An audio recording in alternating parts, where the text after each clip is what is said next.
গত 24 ঘন্টায় বাংলাদেশ ক্রিকেটে প্রচুর ড্রামা হয়েছে, যে ড্রামা সিরিজ কিন্তু এখনো চলমান। সেই ড্রামা সিরিজ নিয়েই কথা বলতে আপনাদের সামনে আমি হাজির হয়েছি, হিমু আক্তার, স্পোর্টস রিপোর্টার।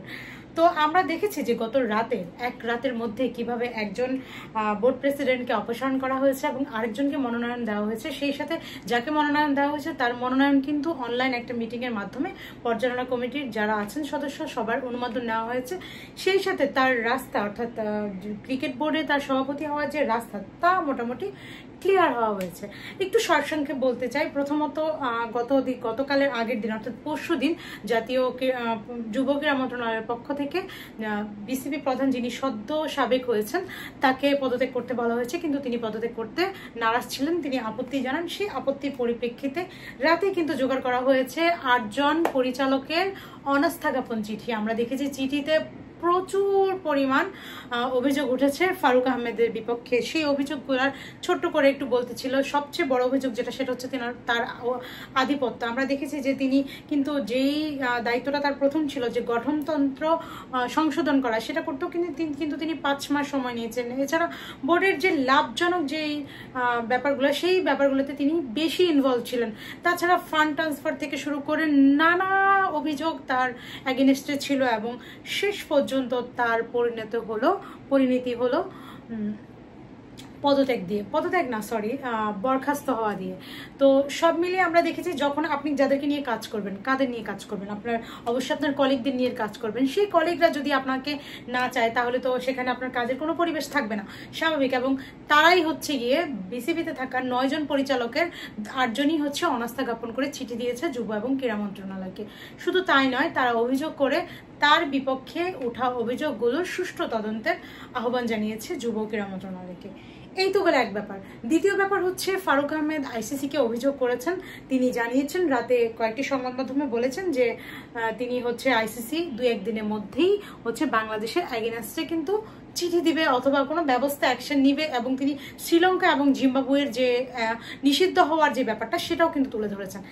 এখন আপনারা একটা ফ্যাক্ট ভাবতে পারেন, অনেকেই ভয় পেয়েছে, অনেকেই বলছে বাংলাদেশ ক্রিকেট হয়তো নিষেধাজ্ঞার খড়গে পড়তে পারে, অনেক কিছুই ভেবেছে, আমিও নিজেও ভেবেছি।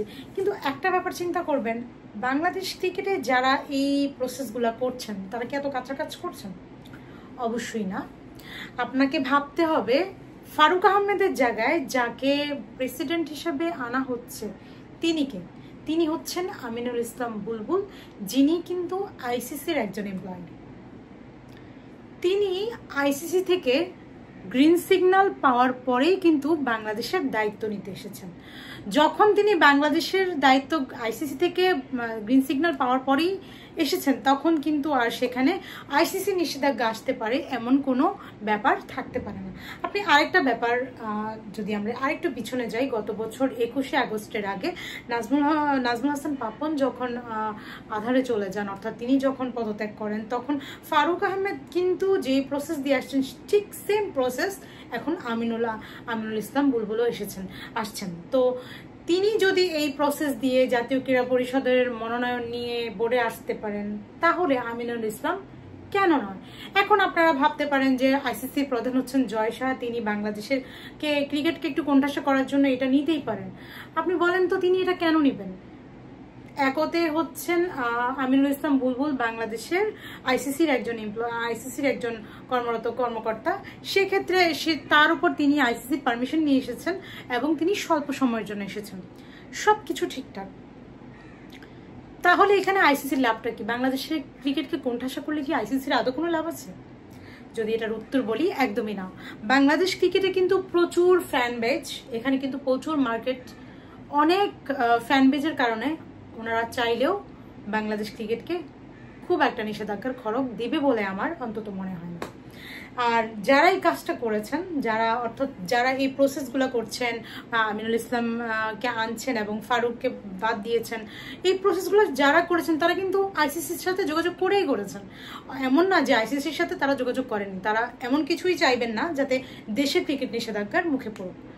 তো সবকিছু মিলিয়ে ভয় পাওয়ার কোনো কারণ নাই। আমার মনে হচ্ছে না আইসিসি থেকে এমন কোনো নিষেধাজ্ঞা আসতে পারে। তবে নতুন প্রেসিডেন্ট হিসেবে আজকে যিনি আসতে চলছেন, অর্থাৎ আজকে বিকেলেই পর্যালোচনা পর্ষদের কিন্তু একটা মিটিং হওয়ার কথা, এবং ওই মিটিংয়েই নতুন প্রেসিডেন্টকে বরণ করে নেওয়ার কথা বাংলাদেশ ক্রিকেট বোর্ডের। তো আমি বলবো যে নতুন বোর্ড যেন বাংলাদেশ ক্রিকেটকে আর কলঙ্কিত না করেন। গত 9 মাস 8 দিনে ফারুকের অধ্যায় প্রচুর কলঙ্কিত হয়েছে।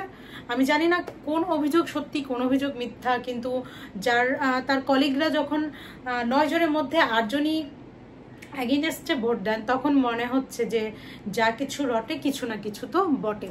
তো সবকিছু মিলিয়ে তার অধ্যায় শেষ হলো। এমন অধ্যায় আর কারো না হোক। আমরা জানি যে তিনি একজন সম্মানিত চিফ সিলেক্টর ছিলেন পূর্বে, তিনি সাবেক ক্রিকেটার। তিনি এত সম্মানের পরে তার অধ্যায় বাংলাদেশ ক্রিকেটের বোর্ডে এতটা লজ্জাজনক হবে সেটা হয়তো কেউই ভাবেনি। আমরা চাইবো যে আর কোনো ক্রিকেটার বা আর কোনো বোর্ড পরিচালকের অধ্যায় এতটা কলঙ্কিত না হোক। আমিনুল ইসলাম বুলবুল এসেছেন, তিনি স্বল্প সময়ের জন্য এসেছেন, তিনি একটা সুষ্ঠু নির্বাচন দিতে চান। আমরা চাই সেটাই যেন হয়। তিনি অল্প সময়ে দেশের ক্রিকেটের জন্য কাজ করুন, বোর্ডের জন্য কাজ করুন, এবং সুষ্ঠু নির্বাচন দিয়ে দেশকে একটা সুন্দর ক্রিকেট বোর্ড উপহার দিক। আরেকটা কথা হচ্ছে, বাংলাদেশ ক্রিকেট কিন্তু মাঠেও খুব ভালো করছে না। যেমন হচ্ছে বোর্ডে অশান্তি, তেমন কিন্তু ফিল্ডে অশান্তি যাচ্ছে। সব অশান্তি কাটিয়ে বাংলাদেশ হাসুক, গ্যালারিতে দর্শকরা হাসুক, সেটাই আমাদের প্রত্যাশা। তো আমি এতক্ষণ অনেক বকবক করলাম, জানি না আমার ভুল ত্রুটি থাকতে পারে। আপনারা যদি আমার চ্যানেলটা একদমই নতুন, যদি আমার আলোচনা আপনাদের কাছে একটু পরিমাণও ভালো লাগে, অবশ্যই সাবস্ক্রাইব করে আমার চ্যানেলের পাশে থাকবেন, এবং অবশ্যই মন্তব্য করবেন। আমার কথা বাদ, আপনি বাংলাদেশ ক্রিকেটকে নিয়ে কী ভাবছেন তা আপনার মন্তব্য আপনি কমেন্টে জানাবেন। Thank you, tata.